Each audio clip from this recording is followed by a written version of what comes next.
শুরুতেই বিএনপি সরকার কি নতুন কোনো ফাঁদে পড়েছে? জামাত এনসিপির জন্য বিরাট সুখবর দিলেন পিনাকি ভট্টাচার্য। জামাত শিবিরের বাইরে আপনারা প্রস্তুতি নিন, আপনাদের সামনে অপার সম্ভাবনা, আপনারাই আগামীর ভবিষ্যৎ, আপনারাই ক্ষমতা আসবেন। ভারতের সমর্থনে নির্বাচনে বিজয় পেয়েছে বিএনপি। এ কারণেই চাঁদা তো আপনিও থাকবেন, দোকানদার আপনারা যারা আছেন তাদের যদি চাঁদার জন্য আশা বাইরে রাখবেন। মানুষ যদি ধরে আপনাদের পিঠে হাতে করে দেয়, আমাদের কিছু করার নাই, কারণ চাঁদা মাসে সবাই ধরে পিঠাবে। জুলাই সনদকে অস্বীকার করেন, তাহলে আপনার মন্ত্রিসভা অবৈধ, আপনার এই নির্বাচন অবৈধ, গণভোট অবৈধ, সব অবৈধ, বলেন সব অবৈধ। বিএনপি জুলাই সনদ বাস্তবায়ন করতে এখন প্রচন্ড গড়িমসি করছে। তারা জুলাই সনদ বাস্তবায়ন করবে না, তাদের মতিগতি অ্যাটিটিউড সেটাই বলে দিচ্ছে। কারণ সংবিধান সংস্কার পরিষদের শপথ নিল না, এটা গণভোটের যে গণরায় এসেছে হ্যাঁ পক্ষে, সংস্কারের পক্ষে, সেই রায়কে বৃদ্ধাঙ্গুলি দেখানো হয়েছে এবং প্রতিশ্রুতি ভঙ্গ করা হয়েছে। সরকার গঠনের প্রথম দিনই যারা প্রতিশ্রুতি ভঙ্গ করলো তাদের কাছ থেকে এই দেশ জাতি বা আমরা কি আশা করব সেটা। যে রাস্তা পরিষ্কার করছেন জামাতের আমির ডাক্তার শফিকুর রহমান। প্রিয় দর্শক, বর্তমান বাংলাদেশের রাজনৈতিক প্রেক্ষাপট বা পরিস্থিতির উপর বিশ্লেষণ করে আপনাদের উপর কিছু গুরুত্বপূর্ণ ভিডিও ফুটেজ নিয়ে হাজির হয়েছি।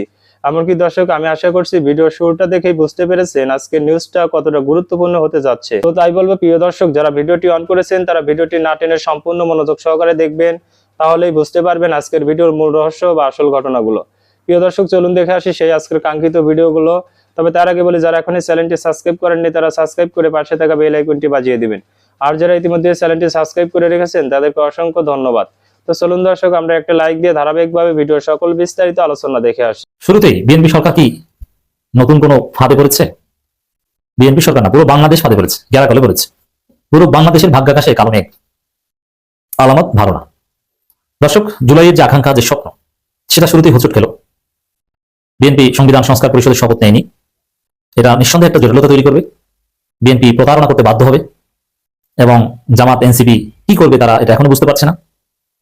আবার সেই পুরনো ফেসিবাদের নতুন ভার্সন ফেসিবাদ 2.0 ফিরে আসবে, হুনোস। তবে দেশে কি ঘটবে আপনি কল্পনা করলে অবাক হবেন। এই জন্য বেশি কল্পনা করেন না, জিকির আজগার করেন। কারণ বিএনপি সংবিধান সংস্কার পরিষদের শপথ নেয়নি। আমি বিশ্লেষণ করছি বদিউল আলম মজুমদারের একটা অভিমত। বিএনপির প্রতিনিধিরা সংবিধান সংস্কার পরিষদের সদস্য হিসেবে শপথ না নেয় জটিলতা সৃষ্টি হল। এর মানে এই জটিলতা বাংলাদেশকে থামিয়ে দিবে, এই জটিলতা বাংলাদেশকে বিপদগ্রস্ত করবে, বাংলাদেশকে একটা ভিশাস সার্কেলের ফাঁদের মধ্যে ফেলে দিয়েছে। বাংলাদেশ এবার সেই ভিশাস সার্কেল থেকে বের হওয়ার যে একটা স্বপ্ন দেখেছিল সেটা হচ্ছে না। তাহলে বিএনপি কি করবে? দেখেন, জামাত যদি ঘটনা অঘটন যে ঘটে গেছে, আমার মনে হয় না যে এটা পরিবর্তনের সুযোগ আছে। কারণ জামাত এখন পর্যন্ত যে রাজনীতি করছে টোটালি অ্যাবসার্ড এবং আনস্মার্ট। সকাল এক কথা, বিকাল এক কথা, নিজেরা যা বলে তা নিজেরাই করতে পারে না। অনেকটা হতাশ এবং মন খারাপ, বুঝতে পারেনি, বোকা হয়ে গেছে। হ্যাঁ, সেটা তো আমরাও দেখতে পাচ্ছি। তো এই জায়গায় জামাত যদি আবার ঘুরে দাঁড়িয়ে বিএনপি কঠিন চাপে রাখতে পারে, তাহলে বিএনপি সংবিধান সংস্কার পরিষদের শপথ নেবে। কিন্তু কি করবে এটা একটু বলে দিই। এই যে বিএনপি সংসদ গঠন করেছে, সংসদের অধিবেশন শুরু হবে খুব দ্রুত। সংবিধানের যেসব বিষয় পরিবর্তন করা দরকার ওইটা করে ফেলবে। আরো অনেক সংস্কার ঠিকই পার্লামেন্টে বাস্তবায়ন করে ফেলবে। এবং যেগুলো করবে তাতে জামাত খুশি হবে, এনসিপি খুশি হবে, জনগণ খুশি হবে, আর বিএনপি তো খুশি খুশি। সংবিধান বিসমিল্লাহ আর অনেক কিছু ঢুকিয়ে ফেলবে। কিভাবে ঢুকাবে? এই পার্লামেন্টের মাধ্যমে ঢুকাবে। এদিকে সংবিধান সংস্কার পরিষদের ওগুলোর দাম বিএনপির কাছে, ওগুলো তারা চেনে না। আর কিছু সংস্কার করবে একটি দফা লোকে। এরপরে যখন যদি বাই চান্স জামাত এনসিপি চাপ, জামাত না পারলে এনসিপি যদি পারে, কঠিন চাপ দিতে পারে, চাপে রাখতে পারে বিএনপি সরকারকে, তখন বলবে যে ঠিক আছে, যেহেতু আপনারা বলছেন আমরা এবার জুলাই সনদ মানি, আমরা শপথ নিলাম। তখন এক পর্যায়ে শপথ নিবে সংবিধান সংস্কার পরিষদের। আর এই শপথ নেওয়ার আগেই কিন্তু বিএনপি যা করার ওদিকে নিম্নকক্ষে করে ফেলবে। আর শপথ নিয়ে কি করবে? উচ্চকক্ষ সহ দুই একটা নতুন দাবি মেনে নিবে, উচ্চকক্ষে তো পিয়ারও মেনে নিবে। কিন্তু সংবিধান বিএনপি যেরকম সাজাতে চায় ওইটার কাজ আগে করে ফেলবে, মূল কাজটা আগে করে ফেলবে। তারপরে দুধভাত যে কাজ ওইটা সংবিধান সংস্কার পরিষদের সদস্য হিসেবে শপথ নিয়ে তারপর এটা করে। বিএনপি কিন্তু একবার বলে নাই যে আমরা শপথ নিব না, যে এখন নিব না, আপাতত নিচ্ছি না। যেমন জামাতও নিতে পারবে না, তাও কিন্তু বলে নাই যে এখন স্পিকার নেই, ডেপুটি স্পিকার নেই, কার কাছে নিব, এইসব জটিলতা দেখিয়ে দাঁড়িয়ে গেছে। স্পিকার, ডেপুটি স্পিকার সব ঠিকঠাক হলে সংবিধান বিএনপি নিজেদের মতো করে পরিবর্তন করে তারপরে এখানে এসে কিছু দুধভাত মানবে এবং সবাই বিএনপি বলবে না আমরা তো সংবিধান সংস্কার পরিষদের শপথ নিয়েছি, সংবিধানের সংস্কার করেছি, জুলাই সনদ তো অনেকগুলি তো মেনেছি, এখন আপনারা চুপচাপ বসে থাকেন। আর জামাতের ডাকে জনগণ সারা দিবে বলে মনে হচ্ছে না, কারণ জামাত দাঁড়িয়ে ভোটারদের নিরাপত্তা দিতে পারেনি, তাদের পাশেই দাঁড়াতে পারেনি। তো জামাতের ডাকে জনগণ নামবে কেন? অদূর ভবিষ্যতে হয়তো আবার পরিবেশ পরিস্থিতি ভিন্ন দিকে গেলে, মানুষ বিএনপির প্রতি অতি ক্ষুব্ধ হয়ে গেলে আবার জামাতমুখী হবে মানুষ। কিন্তু এই মুহূর্তে জামাত কিছু করবে, এই মুহূর্তে জামাত কোনো আন্দোলনও জামাতে পারবে না। এবং জামাতের যে দুর্বল সময়টা, যখন জামাতের ডাকে জামাতের লোকজনই সারা দিবে না, এই টাইমটা বিএনপি যে ঘটনা ঘটিয়ে ফেলবে। আর যখন জামাতের ডাকে আবার মানুষ সারা দেওয়া শুরু করবে, হ্যাঁ অদূর ভবিষ্যতে দিবে, কারণ বিএনপির প্রতি মানুষ যখন চরম ক্ষুব্ধ হবে তখন জামাত খুঁজে বের করবে।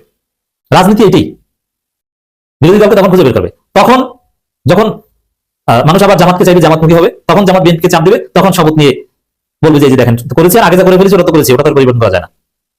এই হচ্ছে, এবং গণভোটের বিধান নেই, সব বাতিল করে দিবে। কিসের গণভোট? এটা বাধ্যবাধকতা না, এই পার্লামেন্টের সার্বভৌমত্ব কায়েম করবে বিএনপি, এটি করবে। তো দর্শক, জটিলতা সৃষ্টি হয়েছে, এটা স্পষ্ট। বদিলাল মজুমদার বলেছেন এই জটিলতা সমাধান, এই যে বললাম, এটা যদি জামাত খুব প্রচন্ড শক্তিশালী ভূমিকা রাখতে পারতো তাহলে হয়তো এখনই সমাধান হতো। কিন্তু জামাত বলবে বড় কথা, এটা সহ্য করবো না। আমি যেমন ধরে বলেছেন ছাড় দিব না, ছাড় দিবেন না, কি করবেন? আন্দোলন করবেন? আন্দোলন জমাতে পারবেন না, মানুষ আপনাদের ডাকে সাড়া দিবে না। এমনকি এই মুহূর্তে আমি বলছি, এই মুহূর্তে যদি জামাত বলে যে আমরা উপজেলায় উপজেলায় বিশাল বিশাল মিছিল করবো, জামাতের অধিকাংশ রোপণ ঠিক আছে পাবে না, কারণ তারা এখন ভয় আছে, এবং এক্ষেত্রে সংগঠন হাইকমান্ড অভয় দিতে পারেনি। যতটুকু ভীতি দূর করেছে এটা আমরা অ্যাক্টিভিস্টরা করেছি, ব্যক্তিগতভাবে নানান জায়গায় পরিবেশ ঠিক করেছি, কিন্তু সংগঠন হিসেবে অনেক ইউনিয়ন আমিরকেও এখন মিছিলে পাবে না, সেই পরিস্থিতি নাই। তো এই যে জামাতের দুর্বলতা, এই সুযোগটা বিএনপি কাজে লাগবে, এটা জানে। শিবির হয়তো বা কিছুটা সাহসী আছে ক্যাম্পাসগুলোতে, কিন্তু লোকাল পর্যায়ে শিবিরও তেমন কিছু করতে পারবে না। তো দর্শক, কিছু অভিযোগ থাকলেও ত্রয়োদশ জাতীয় সংসদ নির্বাচন মোটামুটি শান্তিপূর্ণ হয়েছে। যারা ভোট দিতে চেয়েছেন তারা ভোট দিতে পেরেছেন। মনে হয় যেন সংশ্লিষ্ট সবাই ফলাফল মেনে নিয়েছে। হ্যাঁ, ফলাফল মেনে নিয়েছে, এবং যে ফাঁদে করেছে জামাত, তাতে ফলাফল মেনে নেওয়া ছাড়া আর কোনো উপায় নেই। গণভোটে হাবড় জয়ী হয়েছে, এর মানে হচ্ছে সংস্কারের পক্ষে জনগণ মত দিয়েছে। সংবিধানের সাথে এখন যে প্রজাতন্ত্রের সকল ক্ষমতার মালিক জনগণ, আর এই জনগণের সর্বোচ্চ ক্ষমতার স্বীকৃতি গণভোট আদেশ জারি করা হয়েছে। জুলাই জাতীয় সনদ সংবিধান সংস্কার বাস্তবায়ন আদেশ 2025-এর 3 অনুচ্ছেদে বলা আছে, জনগণের সার্বভৌমত্ব ক্ষমতা প্রয়োগের উদ্দেশ্যে এই আদেশ এবং জুলাই জাতীয় সনদের সংবিধান সংস্কার সম্পর্কিত অংশ গণভোটে উপস্থাপন করা হইবে। অর্থাৎ হাবড় জয়যুক্ত করার মাধ্যমে জনগণ জুলাই সনদ বাস্তবায়ন আদেশ 2025 অনুমোদন করেছে। তো এখানে এই শপথ গ্রহণের পর এই শপথ অনুষ্ঠান, মানে নির্বাচিত প্রতিনিধি আদেশে 8 নম্বর অনুচ্ছেদে স্পষ্ট ছিল, নির্বাচিত প্রতিনিধি সংসদ সদস্য হিসেবে শপথ গ্রহণের পর একই শপথ অনুষ্ঠানে এই আদেশের তফসিল 1 অনুযায়ী পরিষদ সদস্য হিসেবে শপথ গ্রহণ করবেন এবং অনুরোধ শপথ স্বাক্ষর করবেন। কিন্তু বিএনপি সেটা করেনি। শপথ না নেওয়ার মাধ্যমে জটিলতা তৈরি হলো, শুরুতেই এই বিষয়টি নিয়ে বিরোধ তৈরি হলো। এই বিরোধ কিভাবে বিএনপি ট্যাকেল দিবে এটাও তাদের কাছে আছে। ওই যে জামাত চিল্লাচিল্লি করবে, কিন্তু রাজপথে আন্দোলন জমাতে পারবে না, এটা বিএনপি জানে। এখন মানুষ রাজপথে নামবে না, রাজপথে সরকারের শেষের দিকে নামতে পারে, কিন্তু এখন রাজপথে আন্দোলন জমানো সম্ভব নয়। অতএব বিএনপি নিজেদের মতো করে অনেক কিছুই করবে। এবার পুরো বাংলাদেশ একটা ফাঁদে পড়েছে। ভারতের সমর্থনে নির্বাচনে বিজয় পেয়েছে বিএনপি। এ কারণেই প্রধানমন্ত্রী তারেক রহমানের মন্ত্রিসভায় ভারতপন্থী বেশ কয়েকজনের জায়গা হয়েছে। আসলেই কি তাই, নাকি এসব শুধুই সমালোচকদের প্রচারণা? তারেক রহমানের মন্ত্রিসভায় পররাষ্ট্রমন্ত্রী হিসেবে দায়িত্ব নিয়েছেন ডক্টর ইউনূসের জাতীয় নিরাপত্তা উপদেষ্টা ডক্টর খলিলুর রহমান। বিতর্কের শুরু এখান থেকেই। ভারতের মন রাখতেই কি তাকে পররাষ্ট্রমন্ত্রী হিসেবে নিয়োগ দেওয়া হলো? এরই মধ্যে এনসিপি প্রধান নাহিদ ইসলাম অভিযোগ করেছেন, তার নিয়োগেই প্রমাণ হয় ইলেকশন ইঞ্জিনিয়ারিং হয়েছে। নাহিদের কথা যদি সত্য হয় আর খলিলুর রহমান যদি ভারতের ভরসার পাত্র হয়েই থাকেন, তবে তো অভিযোগ ওঠে ইলেকশন ইঞ্জিনিয়ারিং এর সঙ্গে ভারতও জড়িত। কিন্তু এই অভিযোগের সরাসরি কোনো প্রমাণ নেই। সামাজিক মাধ্যমে কিছু সার্কামস্টেন্সিয়াল অভিযোগের কথা আলোচনা হচ্ছে, কিন্তু সেগুলো দিয়ে দুয়ে দুয়ে চার মেলানো যায় কিনা সেটা দর্শক আপনারাই ভেবে দেখবেন।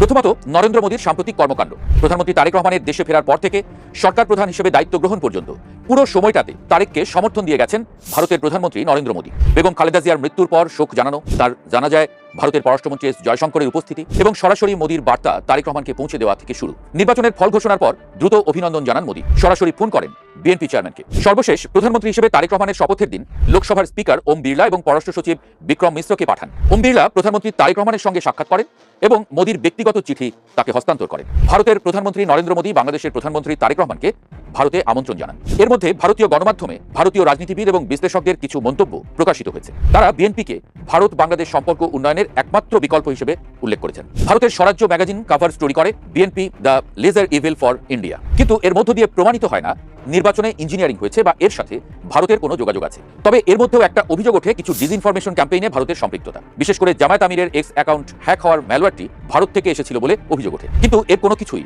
প্রমাণিত নয়। তবে প্রমাণ না থাকলেও সামাজিক মাধ্যমে আলোচনা কিন্তু থেমে নেই। অনলাইন অ্যাক্টিভিস্টরা কার কি হলে কার কি লাভ হবে তার চুলচেরা বিশ্লেষণ করছেন। একটু পেছনে ফিরে তাকানো যাক। 2024 সালের আগস্টে শেখ হাসিনার পতনের পর ডক্টর ইউনূসের অন্তর্বর্তীকালীন সরকারের সাথে ভারত সরকারের সম্পর্ক তলানিতে নেমে আসে। বাংলাদেশিদের জন্য ভিসা বন্ধ করে দেয় ভারত। বাংলাদেশ ও ভারতের জন্য ট্রানজিট সুবিধা বাতিল করে দেয়। দুই দেশের সরকার প্রধানের মিটিংয়ের জন্য অনেক কাঠখড় পোড়াতে হয়। ব্যাংককে বিমস্টেক সম্মেলনের সাইডলাইনে সামান্য আলোচনা হলেও সেই আলোচনা মূলত পরস্পরের প্রতি অভিযোগেই সীমাবদ্ধ থাকে। 1.5 বছরের এমন অম্ল সম্পর্ক গত 1.5 মাসে বেশ মধুর হয়ে উঠেছে। গত 1.5 মাসে ভারত সরকারের বেশ কয়েকজন গুরুত্বপূর্ণ প্রতিনিধি বাংলাদেশে এসেছেন। প্রধানমন্ত্রী সরাসরি কথা বলেছেন ভারতের শীর্ষ নেতার সঙ্গে। 1.5 বছরের টানাপোড়েন হঠাৎ কোন ম্যাজিকে মসৃণ হয়ে গেল? ঐতিহাসিকভাবে আওয়ামী লীগের সঙ্গে ভারতের গভীর বন্ধুত্ব থাকা সত্ত্বেও কেন ভারত বিএনপির দিকে ঝুঁকল? এর পেছনে কি কোনো কৌশলগত হিসাব নিকাশ আছে? ডক্টর ইউনূসের অন্তর্বর্তীকালীন সরকারের আমলে বাংলাদেশে ভারত বিরোধী ন্যারেটিভ বেড়েছে। ভারতেও বাংলাদেশ বিরোধী প্রচারণা আছে। বিশেষ করে চিকেন স্নেক বা 7 সিস্টার্স নিয়ে হুমকি, হিন্দু সংখ্যালঘুদের উপর আক্রমণের অভিযোগ, চিন্ময় কৃষ্ণ দাসের মতো ব্যক্তিদের আটক এবং চীন পাকিস্তানের সঙ্গে ঘনিষ্ঠতা, এসব ভারতের জন্য উদ্বেগের কারণ হয়েছে। আবার ভারত শেখ হাসিনাকে আশ্রয় দিয়েছে, সেখান থেকে তিনি সরকার বিরোধী বক্তব্য দিয়ে যাচ্ছেন, এই বিষয়গুলো ইউনূস সরকারের জন্য উদ্বেগের বিষয় ছিল। ভারতের আরেকটা উদ্বেগ ছিল জামায়াতে ইসলামীর উত্থানের ভয়। নির্বাচনে জামায়াত জোট ৭৭ আসন পেয়েছে, যা একটা ঐতিহাসিক রেকর্ড। জামায়াতের ইসলামিস্ট আদর্শ, পাকিস্তান সমর্থক ইতিহাস এবং চীনের সঙ্গে যোগাযোগ ভারতের নিরাপত্তার জন্য হুমকি। এর মধ্যে যুক্তরাষ্ট্র এবং যুক্তরাজ্য জামায়াতকে গণতান্ত্রিক দল বলে স্বীকৃতিও দিয়েছে। বাংলাদেশে যদি জামায়াতের অগ্রযাত্রা অব্যাহত থাকে তা অবশ্যই ভারতের জন্য ঝুঁকিপূর্ণ বলে মনে করে দেশটি। তৃতীয়ত, বিএনপিকে মন্দের ভালো হিসেবে দেখা। 2001 থেকে 2006 পর্যন্ত বিএনপির শাসনামল নিয়ে ভারতের বেশ তিক্ত অভিজ্ঞতা আছে। সে সময় হাইকমিশনার বিনা সিকরি এবং ডেপুটি হাইকমিশনার পিনাক রঞ্জন চক্রবর্তী এখনও সেসব নিয়ে তাদের শঙ্কার কথা জানিয়েছেন। বিশেষ করে ভারতের বিচ্ছিন্নতাবাদী উলফা সহ বিভিন্ন গ্রুপকে বাংলাদেশে আশ্রয় দেওয়ার অভিযোগ আছে। কিন্তু এবারে তারেক রহমানের নেতৃত্বে বিএনপি অনেক বেশি ইতিবাচক বলে ভারত মনে করে। নির্বাচনের আগে তারেক রহমান ভারত বিরোধী বক্তব্য দেননি কিংবা সাম্প্রদায়িক কোনো কথাও বলেননি, বরং বিএনপি মহাসচিব মির্জা ফখরুল ইসলাম আলমগীর ভারতের সঙ্গে সম্পর্ক উন্নয়নের ইঙ্গিত দিয়েছেন। এসব কারণেই ভারত কৌশলগতভাবে বিএনপিকে সমর্থন করার সিদ্ধান্ত নিয়েছে। এটিকে ভারতের 180 ডিগ্রি ঘুরে যাওয়া নয়, বরং বাস্তবসম্মত কৌশলগত পদক্ষেপ বলেই মনে করা যেতে পারে। সাংবাদিক ও অনলাইন অ্যাক্টিভিস্ট মঞ্জুরুল হক লিখেছেন, ভারতের সাথে সম্পর্কে এই অগ্রগতির শুরু হয় 2024 সালের নভেম্বরে বিএনপি নেতা আমির খসরু মাহমুদ চৌধুরীর ভারত সফরের পর থেকে। এরপর 13 জুন 2025 লন্ডনে তারেক রহমানের সঙ্গে বৈঠক করেন ডক্টর মোহাম্মদ ইউনূস। সর্বশেষ সাবেক প্রধানমন্ত্রী বেগম খালেদা জিয়া মারাত্মক অসুস্থ হলে বিএনপির একাধিক নেতা যুক্তরাজ্য এবং ভারতের সঙ্গে বৈঠক করতে আগ্রহ প্রকাশ করলে ভারতের কর্মকর্তারা ছুটে যান লন্ডনে। আর তখন থেকেই ভারতের মোড় নেওয়া শুরু হয়। ব্রিটেনও জামায়াতকে বিরোধী দলে থাকলেও গঠনমূলক ভূমিকা রাখতে বলেন। জামায়াতের আমির ডাক্তার শফিকুর রহমান 22 ডিসেম্বর একদিনের নোটিসে ব্রিটেনে গিয়ে ইন্দো প্যাসিফিক বিষয়ক মন্ত্রী সীমা মালহোত্রার সঙ্গে বৈঠক করেন। এই বৈঠকের পরই সংবাদ সম্মেলনে জামায়াত আমির বিরোধী দলে থেকে গঠনমূলক ভূমিকা রাখার কথা জানান। অথচ এর আগ পর্যন্ত জামায়াত বরাবর সরকার গঠনের কথা বলে আসছিল। ভারত ও ব্রিটেনের এই তৎপরতার পরই দেশে 25 ডিসেম্বর ফিরে আসেন বিএনপি চেয়ারম্যান তারেক রহমান। এরপর সাবেক প্রধানমন্ত্রী বেগম খালেদা জিয়ার জীবনাবসান হলে ভারতের পররাষ্ট্রমন্ত্রী এস জয়শঙ্কর শেষ বিদায় এসে প্রধানমন্ত্রী নরেন্দ্র মোদীর ব্যক্তিগত বার্তা হস্তান্তর করেন। আগেই যেমন বলা হয়েছে, বাংলাদেশের নির্বাচনী ন্যারেটিভ তৈরি বা প্রচারণায় ভারতের কোনো ভূমিকার কথার কোনো প্রমাণ নেই। তবে সামাজিক মাধ্যমে আলোচনা আছে, আওয়ামী লীগ এবং সংখ্যালঘু ভোটারদের বিএনপির ধানের শীষে ভোট দিতে অনুপ্রাণিত করতে ভারতের ভূমিকা আছে। মঞ্জুরুল হক সহ অনেকেই বলছেন, বিএনপি সরকারের নির্বাচিত হওয়ার পেছনে আওয়ামী লীগের ভোট এবং ভারতের সমর্থন আছে। এই কারণেই প্রধানমন্ত্রী তারেক রহমানের মন্ত্রিসভায় ভারতের সমর্থনপুষ্ট বেশ কয়েকজনের স্থান হয়েছে। এদের মধ্যে সবার আগে আসে ডক্টর খলিলুর রহমানের নাম। তিনি বিদায়ী সরকারের একজন উপদেষ্টা মর্যাদার দায়িত্বশীল ব্যক্তি। নিরপেক্ষ নির্বাচন আয়োজনই সেই সরকারের দায়িত্ব ছিল। কিন্তু সেই সরকারের একজন গুরুত্বপূর্ণ ব্যক্তি যখন একটি দলীয় সরকারের মন্ত্রী হিসেবে যোগ দেন, তখন প্রশ্ন ওঠা স্বাভাবিক। গত নভেম্বরে দিল্লিতে ভারতের নিরাপত্তা উপদেষ্টা অজিত দোভালের সাথে বৈঠক করেন ডক্টর খলিলুর রহমান। বলা হয়, সেই বৈঠকের পর দোভালের সঙ্গে ডক্টর খলিলের আরও একাধিক বৈঠক হয়েছে দিল্লি এবং দোহায়। একইভাবে কথা উঠেছে সালাউদ্দিন আহমেদের স্বরাষ্ট্র মন্ত্রণালয় পাওয়া নিয়েও। তিনি দীর্ঘ 9 বছর ভারতে ছিলেন। আর 2024 নভেম্বরে অমিত শাহর সঙ্গে বৈঠক করা আমির খসরু মাহমুদ চৌধুরী সরকারের অর্থ এবং পরিকল্পনা মন্ত্রী। স্বরাষ্ট্র, পররাষ্ট্র এবং অর্থ মন্ত্রণালয়ের মতো তিনটি গুরুত্বপূর্ণ মন্ত্রণালয়ের মন্ত্রীদের ভারত কানেকশন নিয়ে সামাজিক মাধ্যম মোটামুটি তোলপাড়। তবে মোদ্দা কথা হলো, বাংলাদেশের অর্থনীতি এখন খুব নাজুক অবস্থায় আছে। দেশের বৈদেশিক মুদ্রা অর্জনের প্রধান খাত গার্মেন্টস শিল্প নানা ধরনের হুমকির মুখে। গার্মেন্টসের কাঁচামালের একটা বড় অংশ আসে ভারত এবং চীন থেকে। কাজেই এই দুই দেশের সাথেই বিএনপি সরকারকে ভারসাম্যপূর্ণ সম্পর্ক বজায় রাখতে হবে। দেশের বাজার স্থিতিশীল করতে এবং আইনশৃঙ্খলা পরিস্থিতি স্বাভাবিক অবস্থায় আনতে বিনিয়োগ এবং কর্মসংস্থানের ব্যবস্থা করতেই হবে। এই অবস্থায় ভারত, চীন, পাকিস্তান, আমেরিকা, ইউরোপ সব পক্ষের সাথেই সম্পর্ক উন্নয়ন করতে হবে সরকারকে। কাজেই ভারত যেমন কৌশল নিয়েছে, একইভাবে প্রধানমন্ত্রী তারেক রহমানও কৌশলগত কারণেই ভারতের সাথে সম্পর্ক রাখবেন, এটাই স্বাভাবিক। এই সম্পর্ক অন্য দেশগুলোর সাথে কতটা ভারসাম্যপূর্ণ হবে তার সময়ই বলে দেবে। ফলে মন্ত্রিসভায় কাউকে আমেরিকাপন্থী, কাউকে ভারতপন্থী, কাউকে চীনপন্থী বলে মনে হলেও হতে পারে, কিন্তু বাস্তবে প্রধানমন্ত্রী তারেক রহমানের মূলনীতি সবার আগে বাংলাদেশ। তাই বাংলাদেশের স্বার্থে ভারত, চীন, আমেরিকা বা ইউরোপের সাথে সম্পর্ক উন্নয়নের কাজ করবে বিএনপি সরকার। এর জন্য কোনো দেশ যদি বাংলাদেশের নির্বাচনে কোনো দলকে কৌশলগত সমর্থন দেয়, সেটা সেই দেশের বিষয়।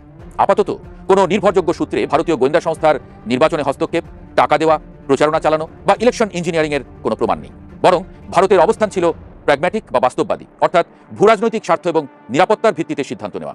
আর প্রধানমন্ত্রী তারেক রহমানের মন্ত্রিসভা গঠন থেকে বোঝা যায় তার অবস্থানও প্র্যাগম্যাটিক বা বাস্তববাদী, আর তা হলো সবার আগে বাংলাদেশ। দর্শক, খুবই উদ্বেগের একটা খবর আপনারা ইতিমধ্যেই অবগত হয়েছেন। বিএনপি জুলাই সনদ বাস্তবায়ন করতে এখন প্রচন্ড গড়িমসি করছে। তারা জুলাই সনদ বাস্তবায়ন করবে না, তাদের মতিগতি, অ্যাটিটিউড সেটাই বলে দিচ্ছে। কারণ জুলাই সনদের ভিতরে যে শর্তগুলো রয়েছে, এই শর্তগুলো তাদের মনোপুত নয়। তারা কোনো অবস্থাতেই ওইগুলো বাস্তবায়ন করতে চাচ্ছে না, কারণ ওইগুলো বাস্তবায়ন করলে ক্ষমতার যে লংজিভিটি এটা কমে যাচ্ছে। বুঝতে পারলেন না? মানে ওই যে শেখ হাসিনা 17 বছর, ঠিক এরকম বিএনপি যখন সংস্কার কমিশনে গিয়ে বিভিন্ন বিষয়ে লিগ্যাল যে বিষয়গুলো, জনমানুষের যে আকাঙ্ক্ষা যে বিষয়গুলোতে ছিল, সেই বিষয়গুলোতে যখন বাগড়া দিচ্ছিল একের পর এক, তখনই আমরা ছোট মানুষ, তারপরেও আমাদের বুঝতে বাকি ছিল না যে বিএনপি কেন এটা করছে। এইটা করছে এই কারণে বিএনপি তখন এই জিনিস চিন্তা করলো যে কি রে, 17 বছর আওয়ামী লীগ খেলো, আর এখন আমরা ক্ষমতায় আসবো, এখন আমাদের ক্ষেত্রে যত নিয়ম এটা তো মানা যায় না। মানে হাসিনা পালানোর পরে তো তখন বিএনপি ক্ষমতায় আসবে এটি অবধারিত ছিল। 5 তারিখের পরেই যদি তারেক রহমান দেশে ফিরে আসতেন এবং খুব দ্রুত একটা ইলেকশন হতো, তাহলে মানে কোনো কথা ছাড়া নিরঙ্কুশ জামাত ইসলাম এখন যে ভোট পেয়েছে এটা পেত না। এই পর্যন্ত জামাত ইসলাম জীবনেও যেতে পারতো না। তারেক রহমান মানে অ্যাবসলিউটলি ক্ষমতা নিয়ে প্রায় 70%-এর উপরে জনগণের ভোট নিয়ে তারেক রহমান ক্ষমতায় চলে আসতো। কিন্তু যেহেতু তখন আসে নাই, আস্তে আস্তে যখন তারেক রহমান আসতে দেরি করেছে, তারপরে মানুষের ভিতরে বিভিন্ন বিষয়ে বোঝাপড়া হয়েছে, এই বোঝাপড়াগুলো করতে করতে বিএনপির ভোট সেখানে কমে গেছে। তো তারপরেও তারা ধরে রেখেছিল, আমরাও জানতাম এটি, কারণ জামাত ইসলাম ক্ষমতায় আসবে এরকম প্রস্তুতি তাদের ছিল না। ক্ষমতায় আসতে মিনিমাম একটা প্রস্তুতি লাগে। তো বিএনপি চিন্তা করলো যে কি রে, শেখ হাসিনা এত বছর ধরে খেলো, এত বছর ক্ষমতায় টিকে থাকলো, তখন কোনো কথা নাই, আর এখন আমাদের জন্য পথ সুগম হয়েছে, এখন তারা সংবিধান সংস্কার করতে বলে, ক্ষমতা কমাতে বলে, ক্ষমতায় থাকার পথ রুদ্ধ করতে চায়, ক্ষমতার যে লংজিভিটি সেইটি কমানোর জন্য তারা উঠে পড়ে লেগেছে। এটি তো হতে পারে না, এটি কোনো মতো অবস্থায় আমরা মানবো না। যার কারণে তারা ওই সময় বাগড়া দিয়েছে। তারই একেবারে বাস্তব নাটক মঞ্চস্থ হলো আজকে কি হলো, একই সাথে দেখেন দুইটা বিষয় কিন্তু ঘটেছে। তারা সংবিধান সংস্কার কমিটির যে শপথ নেওয়ার কথা ছিল, আজকে একই সাথে দুইটা শপথ কিন্তু নেওয়ার কথা ছিল, তারা একটি নিয়েছে শুধু সংসদ সদস্য হিসেবে। সংবিধান সংস্কার কমিটির ওই শপথ তারা নেয় নাই, তার মানে ওটা তারা করবে না, কারণ ওইটা নাকি সংবিধানে নাই, 72-এর সংবিধানে ওইটা নাই। তাহলে 72-এর সংবিধানে প্রধানমন্ত্রিত্বও নাই, সেই প্রধানমন্ত্রিত্ব গ্রহণ করেছেন, এর জন্য জবাব দিতে হবে আওয়ামী লীগের কাছেই। সাধারণ মানুষ হয়তো আপনাদের নাগাল পাবে না, আবার জুলাই গণঅভ্যুত্থানের মতো যদি বারুদ হয়ে যায় তাহলে অনেক কিছুই ঘটতে পারে, কিন্তু এখন বিএনপি মনে করছে যে হয়তো তাদের কেউ নাগাল পাবে না, যার কারণে তারা ওই সংবিধান সংস্কার করবে না এবং ওইখানে শপথও নেয় নাই। একদিকে তারা শপথ নেয় নাই, আর অন্যদিকে আরেকজনকে আদালতে পাঠিয়ে দিয়েছে। এক ব্যক্তি আদালতে গিয়ে এই জুলাই সনদ বাস্তবায়নের জন্য যে হাঁ ভোটের আয়োজন করা হয়েছিল, এই হাঁ ভোট বাতিল চেয়ে আদালতে আবেদন করেছে, রিট করেছে। এটি কি চিন্তা করা যায়, ভাবা যায়? এটি আবেদন করেছে গণভোট বাতিল। সেখানে বিএনপি যত ভোট পায় নাই তার থেকেও ডাবল, বিএনপি যে ক্ষমতায় যাওয়ার জন্য যে ভোট পেয়েছে তার থেকে ডাবল ভোটে মানুষ ম্যান্ডেট দিয়েছে জুলাই সনদ বাস্তবায়নের, 60% উপরে। অথচ বিএনপি এই জনরায়কে আদালতের দোরগোড়ায়, আওয়ামী লীগের মতো আদালতের দোরগোড়ায় নিয়ে গেছে। আওয়ামী লীগ যেমন শেখ হাসিনা যেমন কোনো কিছু হলেই আদালতের কাছে পাঠিয়ে দিত, আদালতকে দিয়ে করাতো, বিএনপিও কিন্তু ঠিক তাই করলো, একই কাজ এবং দুটি একই সূত্রে গাঁথা। তারা যে শপথ নেয় নাই, এখান থেকেই তো আদালত মেসেজ পেয়ে গেছে। আদালত কি সিদ্ধান্ত নেবে সেই সিদ্ধান্ত অনেক কিছু আমাদের বাংলাদেশে কিন্তু অনেক কথা বলতে হয় না, মুখে বলতে হয় না, বা এটা করো ওটা বলতে হয় না, ইঙ্গিতেই বুঝে যায়। এখন যদি ওই শেখ হাসিনার মতো বিচারপতি যারা আছেন তারা যদি প্রচন্ড দেশপ্রেমের মন্ত্রে উজ্জীবিত হয়, তাহলে ওই রিটটি বাতিল করে দেবে, খারিজ করে দেবে, যে না জুলাই সনদ বাস্তবায়ন করতে হবে। আর যদি আদালত ওই যে ওইটার দিকেই তাকায় থাকে যে মাঠে কি হচ্ছে, ওদিকে কি হচ্ছে রাজনীতির মাঠে, এই অনুযায়ী যদি তারা রায় দেয়, তাহলে এই গণভোট এর কপালে কি আছে আল্লাহ জানে। যদিও শিশির মনির ঘোষণা দিয়েছেন যে এই গণভোটে যে রিট করা হয়েছে আমরা এর বিরুদ্ধে আইনগত লড়াই করব, আইনিভাবে লড়াই করব, এই লড়াই আমাদের জারি থাকবে। আমরা জানি না যে আমাদের কপালে কি আছে, আমরা শুধু দেখতে থাকি, যেহেতু আমাদের আদালতের দিকে চেয়ে থাকা ছাড়া আর কিছুই করার নাই। যদি আদালত গণমানুষের পক্ষে রায় দেয় তাহলে তো আলহামদুলিল্লাহ, আর যদি এই যে শপথ নেয় নাই এই দিকে তাকিয়ে থেকে রায় দেয়, তাহলে তো তখন আমাদের ওই গান গাওয়া ছাড়া আর কোনো উপায় থাকবে না যে চেয়ে দেখলাম তুমি চলে গেলে, তুমি চলে গেলে, আমার বলার কিছু ছিল না। প্রিয় দর্শক, আমি আশা করছি ভিডিওটি সম্পূর্ণ মনোযোগ সহকারে দেখেছেন। সেই সাথে ভিডিও সম্পর্কিত কোনো তথ্য বা মতামত থাকলে কমেন্ট বক্সে জানিয়ে যাবেন। আজকের মতন এখানে শেষ করছি, ফিরে আসছি আগামী দিনের নতুন একটি টপিক নিয়ে। সে পর্যন্ত সবাই ভালো থাকবেন, আল্লাহ হাফেজ।